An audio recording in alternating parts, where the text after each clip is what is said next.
Hello, வணக்கம் மாணவர்களே. So பசங்க எல்லாமே வந்து பார்த்தீங்கன்னா இனர்ஷியானா என்ன அப்படின்னு சொல்லிட்டு ஃபிசிக்ஸ்லேருந்து ஒரு கொஷின் கேட்டிருந்தாங்க. ஸோ இனர்ஷியாவுடைய டெஃபினிஷனை நான் வந்து பின்னாடி இருக்கிற போர்டில் எழுதி போட்டு எக்ஸ்ப்ளனேஷன் பண்ணுறதுல எனக்கு விருப்பம் கிடையாது. இனர்ஷியானா என்னன்னு சொல்லிட்டு நான் வந்து ப்ராக்டிக்கலாகவே லைவாகவே பண்ணி காட்டுறேன். ஓகே, ப்ராக்டிக்கலாகவே நான் வந்து பண்ணி காட்டுறேன்.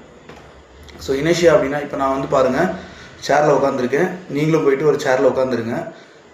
காலை வந்து உங்களுடைய பாதத்தை வந்து ஃப்ளோரில் வைக்காதீங்க, கையை சேரில் வைக்காதீங்க. உங்களால் எந்திரிக்க முடியுமா? முடியாது. நம்ம பாடிக்கு ஒரு இன்னபிலிட்டி இருக்குது. ரெஸ்ட்டில் இருந்தால் ரெஸ்ட்லேயே இருக்கும், ஓடிட்டு இருந்தால் ஓடிட்டே இருக்கும், மோஷனில் இருந்தால் மோஷன்லேயே இருக்கும். ஒரு திசையிலேருந்து இன்னொரு திசைக்கு மாறணும் அப்படின்னா நம்ம பாடியால் தன்னிச்சை எதுவுமே பண்ண முடியாது. Okay, the inability of the body to change its state of rest or of uniform motion unless it is compelled by an external force. ஒரு எக்ஸ்டர்னல் ஃபோர்ஸ் இருந்தால் மட்டும்தான் என்னால் எந்திரிக்க முடியும். இந்த சேரை விட்டு காலை தரையில் ஊனணும், கையை வந்து நான் வந்து சேரில் வைக்கணும்.